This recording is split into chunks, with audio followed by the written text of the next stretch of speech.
So you're working remotely in New York City, right? And you know the struggle. Your apartment can start to feel less like a home and more like a tiny, expensive shoebox office. Well, stick with me, because in the next few minutes, we're going to completely unlock this entire city and turn it into your personal office campus. This is going to transform your work from anywhere life for good. All right, first up, let's talk about something I think we all know way too well. That feeling of being in a remote work rut.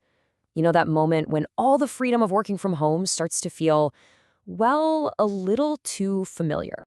I mean, seriously, are you just tired of staring at the exact same four walls day in and day out? Has your kitchen table officially stopped being a place for meals and just become this permanent kind of cramped cubicle for one? Yeah, you are definitely not alone in that. And look, the struggle is so much more than just the four walls, isn't it? It's that spotty Wi-Fi that just loves to cut out right in the middle of a big call. It's the endless distractions. Your roommate's blender becomes the new soundtrack to your meetings. And of course, there's what I call the cafe gamble. You know the one, where you buy that $7 latte only to find out there isn't a single open outlet in the entire place. It's expensive, it's distracting, and you know what? It can get pretty lonely. It's almost enough to make you miss the office. Almost. But what if I told you there's a better way? Because there is. It's this concept that is honestly a total game changer for anyone working remotely in a city. Let's talk about the third workplace. So what even is a third workplace? It's actually super simple. Think about it. If your home is your first place and that traditional corporate office is your second place, well, a third workplace is literally anywhere else you can be productive. Yep, we're talking about that perfect cafe with the great playlist, a quiet library, a surprisingly chill hotel lobby, or, of course, a dedicated co-working space.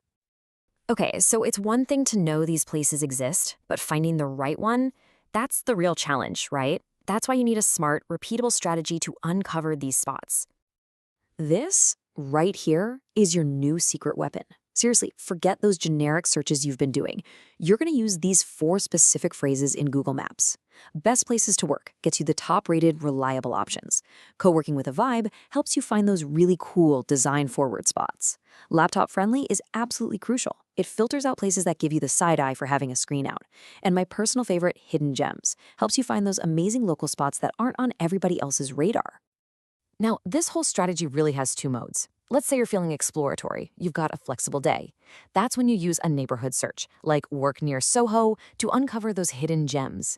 But if you just finished a meeting near Union Square and you need a place to work, like right now, that's when you use a landmark search. So think of it this way.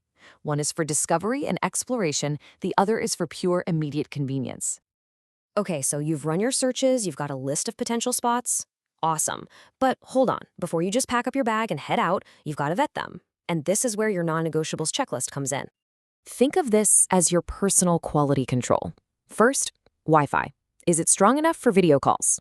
A good rule of thumb is to look for at least 25 megabits per second. Next, power outlets. Can you actually see them from where you're standing, or are they a myth? Then there's the laptop policy. Some places, and this is crucial, will ban laptops during the lunch rush or on weekends. And just be honest with yourself, can you really sit in that cool-looking but very hard chair for more than an hour? This little checklist is going to save you from so much wasted time and so many bad workdays. And now we get to the real pro-level stuff. This isn't about just finding one perfect spot. No, this is about building a whole strategic system that adapts to whatever you need. It's time to build your personal workspace rotation. Here is the absolute key. Stop looking for that one single perfect spot. I'm telling you, it doesn't exist. The real goal here is to build a flexible ecosystem of, say, 3 to 5 different locations, where each one serves a unique purpose in your work life. This is what's going to set you free. First up in your rotation, you need the daily driver. This is your go-to, your old faithful. It's probably close to your apartment, it's got Wi-Fi you can count on, and maybe the baristas even know your order. This is where you go for that heads-down, focused work when you just need to get things done without any surprises. Next, you need a professional space. This is your destination when you need to impress someone or just need a really quiet professional background. Think of a co-working space with meeting rooms you can book or a quiet, upscale hotel lobby. This is your spot for that big client presentation or that super important video call where the sound of a screaming espresso machine just isn't going to fly. And finally, every single one of us needs a creative space. This is your escape from the everyday routine. It's a place with amazing natural light, maybe some inspiring design. Maybe it's next to a museum or overlooks a park. This is where you go when you feel stuck, when you need to brainstorm, and when you just want to see your work and the world from a totally fresh perspective. So really, this all comes down to a huge mindset shift. You have to stop seeing the city as a bunch of obstacles getting in the way of your productivity. You have to start seeing it for what it truly is, a massive, diverse, and exciting office campus just waiting for you to get out there and explore it.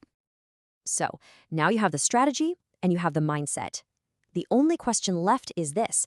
Now that the entire city is your office, where are you going to work tomorrow?